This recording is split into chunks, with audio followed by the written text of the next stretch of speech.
안녕하세요. 여자 라이프스쿨 TV의 이재은입니다. 제가 요즘 아이 재능 발굴하고 또 관찰하고 이런 컨텐츠들 올리고 있는데요. 많은 어머니들이 좀 관심을 보여주고 계시더라고요. 그래서 댓글도 많이 달렸는데 그 중에 상당수가 아이 재능을 좀 관찰하기가 힘들다. 특히나 아이 유치원이나 학교에서 어떤 모습을 아이가 보이는지 알 수가 없어서 너무 한정된 모습만 내가 보는 거 아닌지 좀 걱정이 든다. 이런 이야기들을 많이 들려주셨습니다. 그런데 사실 이거 요즘 제가 하는 고민이기도 합니다. 제가 이제 집에 오면 아이가 오늘 하루 어떻게 보냈는지, 또 학교 생활은 잘하고 있는지 이런 것들이 궁금해서 오늘 하루 어땠어? 이번에 학원 뭐 반 바뀌었는데 선생님 어떠시니? 공부 잘 가르쳐 주시니? 막 이런 것들 물어보거든요. 그럼 아이가 굉장히 시큰둥하게 반응을 하는 거예요. 됐어. 몰라. 뭐 이런 식으로 얘기를 해서 제가 적잖게 마음을 다치곤 했었는데요. 벌써 이렇게 저하고 이렇게 거리를 형성하는 건가 싶기도 하고 아이가 서서히 사춘기에 진입하나 싶어서 적잖게 좀 마음이 속상했던 경험이 있습니다. 그러면서 이렇게 아이에 대해서 제가 상당수 모르고 지나가겠구나. 점점 나는 아이에 대한 정보를 많이 발굴하고 또 이렇게 누적할 수 없겠구나. 그런 아쉬운 마음도 들었었습니다.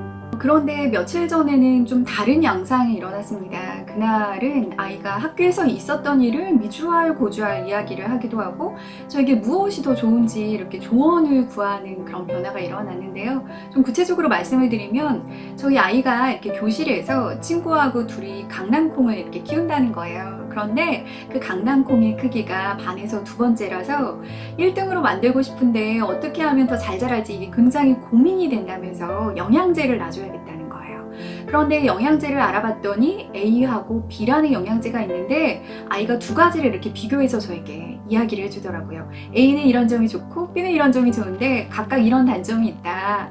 어떤 걸 사는 게 좋겠느냐. 저에게 이렇게 조언을 구했습니다. 저는 아이의 이야기를 들으면서 두 가지가 굉장히 놀라웠거든요. 첫 번째는 이렇게 자신의 관심사를 저에게 소상하게 이야기해주고 저의 의견을 물을 수 있다라고 하는 이 변화가 놀라웠고, 또 다른 하나는 우리 아이는 정말 식물이나 뭐 어떤 생물, 이런 생명과학 쪽에 확실히 관심이 높구나, 이런 발견을 할 수 있어서 놀랐습니다. 이건 사실 큰 변화였는데요. 그래서 제가 생각을 해봤어요. 대체 우리 사이에 무슨 일이 일어난 거라서 이런 변화가 일어난 걸까? 그랬더니 제가 요즘 이렇게 아이에게 막 말을 붙이고 질문을 쏟아내고 이런데 아이가 다 거부하는 느낌이 들어서 적잖게 마음을 다쳤었거든요. 그래서 저도 화도 나고 속상해서 그래 됐다, 물어보지 말자. 아이가 사춘기에 진입하기 전에 그냥 조금 더 친밀한 관계나 잘 형성하자 싶어서 아이에게 무언가 계속 물어보는 행위를 멈추고 대신 저녁을 먹고는 둘이 이렇게 간식 꾸러미를 챙겨서 침대에 벌러덩 누워서요. 같이 유튜브 재밌는 거 보면서 간식 먹으면서 이렇게 깔깔깔 거리는 시간을 한 30분씩 며칠 가졌었습니다. 아이가 그런데 그렇게 같이 누워서 유튜브 보고 이러면서 이렇게 순간순간 저에게 요즘 일어나는 이야기들, 요즘 자기가 관심을 갖고 있는 거 아니면 고민이 되는 것들을 이렇게 쓱쓱 얘기를 하는 거예요. 그래서 제가 그때 이런 어떤 편안한 관계를 만들어주는 게 우선은 굉장히 중요하구나 라고 하는 것을 깨달을 수 있었습니다. 그리고 아이가 그렇게 저에게 들려줬던 소상한 최근의 일상, 그리고 학교 생활, 이런 것들을 통해서 저는 아이의 재능 단서에 대해서 조금 더 최근 버전을 누적할 수가 있었고, 그것을 토대로 제가 관찰했던 것과 아이가 이야기해준 것을 토대로 진로 방향성을 이렇게 조금 더 좁히면서 일종의 진로 가설을 좀 만들어 볼 수가 있었는데요. 자, 그럼 제가 이렇게 경험했던 것을 토대로 아이가 엄마에게 자신의 일상, 관심을 잘 이야기하는 방법 3가지 알아보도록 하겠습니다. 첫째, 엄마의 불안 섞인 질문을 멈춰주세요. 아이들은 지금 엄마가 나에게 하는 질문이 감시하기 위해서인지, 혹은 엄마의 마음이 불안해서 나에게 이렇게 캐묻는 질문인지, 아니면 아주 순수하게 나에 대한 애정과 관심이 있어서 물어보는 질문인지 아주 귀신같이 알아냅니다. 그래서 무언가 감시하기 위해서인 것 같고 나를 잘 믿지 못해서 묻는 질문 같으면 누구나 대답하기가 싫죠. 그래서 저희 아이처럼 건성으로 이야기를 하기도 하고 때로는 그렇게 대답을 잘 하지 않는 모습을 보일 수도 있습니다. 아이에게 무언가 질문을 할 때는 감시나 불안에 의한 질문이 아닌지 한번 생각을 해보시고 그런 질문인 것 같으면 아예 삼가해 주시는 게 무조건 중요합니다.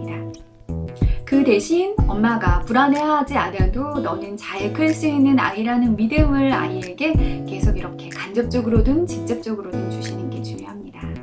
두 번째, 아이가 엄마를 재미를 함께 나눌 수 있는 친밀한 사람이라고 인식할 수 있게 만들어주세요. 이렇게 아이하고 생활을 하다 보면 아이가 유독 엄마하고 어떤 행위를 하거나 활동을 할 때 재미있게 느끼는 걸 느낄 때가 있잖아요. 그런 행동들이 뭘지, 그런 장면들이 무엇인지 잘 기억을 해두셨다가 아이와 그것을 더 많이 나누시는 게 중요합니다.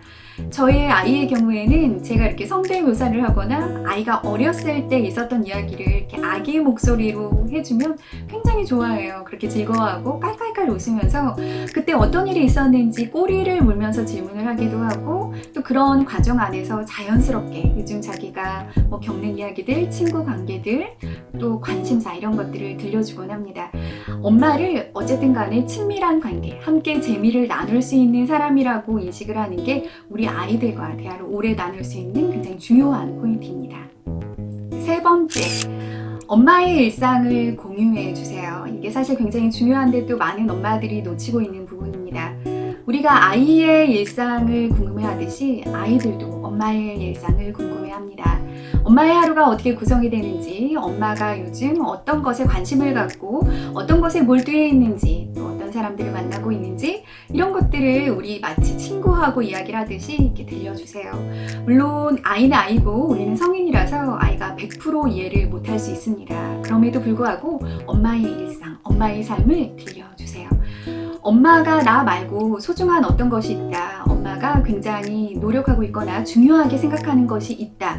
라고 하는 것을 아이가 지각을 할 때 아이는 엄마에 대한 존중이 커질 수 있고 또 엄마하고 건강한 분리를 해 나갈 수가 있습니다. 아이와 좀 더 대화를 나눠보고 싶다면 아이가 물어봐도 잘 대답을 하지 않아서 속상하시다면 오늘 제가 나눠드린 3가지 방법을 한번 시도해 보셨으면 좋겠습니다. 자, 이것으로 오늘의 네이버 TV는 마무리하도록 하겠습니다. 다음 시간에 다시 만나도록 할게요. 감사합니다.